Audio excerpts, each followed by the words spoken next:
नमस्कार, सी न्यूज भारत में आप सभी का स्वागत है। यूपी बुलेटिन में हम सबसे पहले बात करेंगे अयोध्या की, जहां मिल्कीपुर क्षेत्र के रामपुर जोहन तिवारी पुरवा के मतदाताओं ने चुनाव का किया बहिष्कार। आगे बात होगी आजमगढ़ की, जहां आजमगढ़ थाना जहानागंज जयरामपुर गौशाला शारदा सहायक खंड 32 नहर के किनारे देखा गया लगभग 10 फीट का अजगर। ऐसी तमाम खबरों पर करेंगे विस्तार से चर्चा। अयोध्या में मिल्कीपुर उपचुनाव, मिल्कीपुर क्षेत्र के रामपुर जोहन तिवारी पुरवा के मतदाताओं ने चुनाव का किया बहिष्कार। पंपलेट लेकर कहा रोड नहीं तो वोट नहीं। ग्रामीणों ने एक सुर में कहा कि चाहे स्वर्गीय मित्र सेन यादव रहे हों, उनके पुत्र आनंद सेन यादव रहे हों या फिर विधायक अवधेश प्रसाद रहे हों, किसी ने भी इस गांव में कोई विकास कार्य नहीं करवाया है और ना ही सड़क, ना ही शौचालय, ना ही गरीबों के लिए कॉलोनी है। मतदाताओं को मनाने के लिए भाजपा के पूर्व विधायक खब्बू तिवारी गांव पहुंचे। मतदाताओं से अनुरोध करें, मतदान इस समय चल रही आचार संहिता नहीं दे सकते कोई आश्वासन, लेकिन चुनाव के बाद गांव को उपलब्ध कराई जाएगी मूलभूत सुविधाएं। अयोध्या से सी न्यूज संवाददाता सुनील की रिपोर्ट। आजमगढ़ थाना जहानागंज जयरामपुर गौशाला शारदा सहायक खंड 32 नहर के किनारे पशु चराने वालों ने टहलते हुए देखा लगभग 10 फीट का अजगर। सूचना आग की तरह पूरे क्षेत्र में फैल गई और पूरे क्षेत्र के लोग सैकड़ों की संख्या में इकट्ठा हो गए।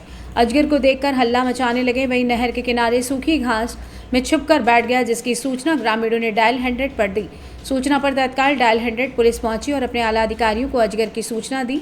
समाचार लिखे जाने तक अजगर को नहीं पकड़ा जा सका था। ग्रामीण मौके पर पहुंचकर अजगर को घेरे रखे थे। डायल 100 की पुलिस भी मौके पर मौजूद थी। आजमगढ़ से सी न्यूज संवाददाता सीबी भास्कर की रिपोर्ट। संविधान अधिकार यात्रा लेकर हमीरपुर पहुंचे कैबिनेट मंत्री और निषाद पार्टी के अध्यक्ष संजय निषाद। महाकुंभ में हुई भगदड़ को लेकर संजय निषाद बोले, भगदड़ की जांच कराई जा रही है, दोषियों पर कार्रवाई की जाएगी। मुख्यमंत्री मामले पर निगाहें बनाए रखे हैं। वीआईपी कल्चर की वजह से भगदड़ पर बोले संजय निषाद कि वीआईपी लोकतंत्र का एक अंग है, सुरक्षा देना सरकार का काम है। वहीं बजट को लेकर संजय निषाद ने कहा कि सबके हित में बजट लाया गया है, इसको सबको फायदा मिलेगा। अनुसूचित जाति का दर्जा दिलाने के लिए निकाली गई संवैधानिक अधिकार यात्रा। मुख्यालय के चौरा देवी ग्राउंड में जनसभा में बोले संजय निषाद। हमीरपुर से सी न्यूज संवाददाता जितेंद्र की रिपोर्ट।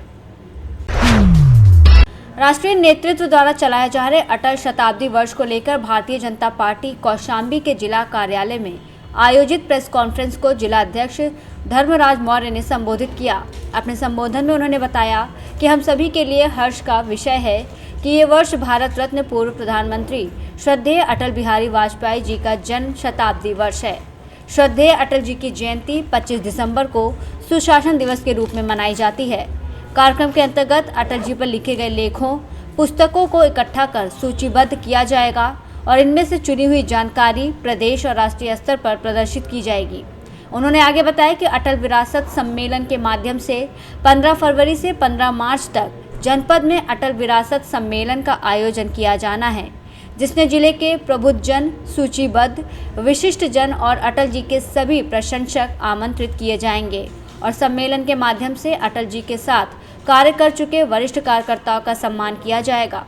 साथ ही अटल जी के व्यक्तित्व और कृतम पर हमारे जिले में जो भी लेख और पुस्तकें लिखी गई हैं, उनके लेखकों को सम्मानित किया जाएगा।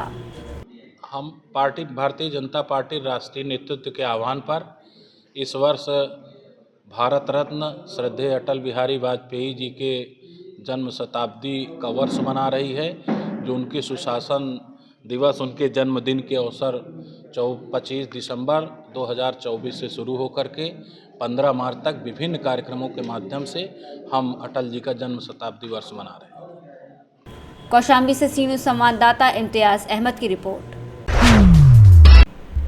भारतीय सुहेलदेव पार्टी के राष्ट्रीय अध्यक्ष व प्रदेश के कैबिनेट मंत्री ओम प्रकाश राजभर शुक्रवार को पूर्व निर्धारित कार्यक्रम लक्ष्मीपुर क्षेत्र के महेशपुर मेहंदिया में जाते समय लक्ष्मीपुर बाजार में रुके, जहां भाजपा के वरिष्ठ नेता अशोक जायसवाल के नेतृत्व में कार्यकर्ताओं द्वारा स्वागत कर शॉल भेंट कर स्वागत किया गया।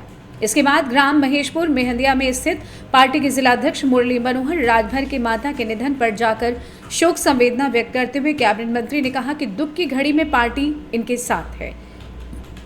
पंचायती राज मंत्री ने कहा कि उत्तर प्रदेश हर क्षेत्र में विकास कर रहा है। प्रदेश के सभी गांव विकास की ओर अग्रसर हैं। बिना किसी भेदभाव के अधिकारियों और कर्मचारियों द्वारा ग्राम पंचायतों में सरकार की लोक कल्याणकारी योजनाओं का क्रियान्वयन हो रहा है। वर्तमान सरकार गांव के विकास पर ज्यादा जोर दे रही है। इस दौरान डीपीआरओ श्रेया मिश्रा, बीडीओ लक्ष्मीपुर सहित दर्जनों लोग मौजूद रहे। महाराजगंज से सी न्यूज संवाददाता अंगद शर्मा के साथ। फिलहाल के लिए इस खास बुलेटिन में बस इतना ही। देश दुनिया की तमाम बड़ी खबरों को जानने के लिए जुड़े रहिए सी न्यूज भारत के साथ। हर खबर आपके साथ, आपके हाथ।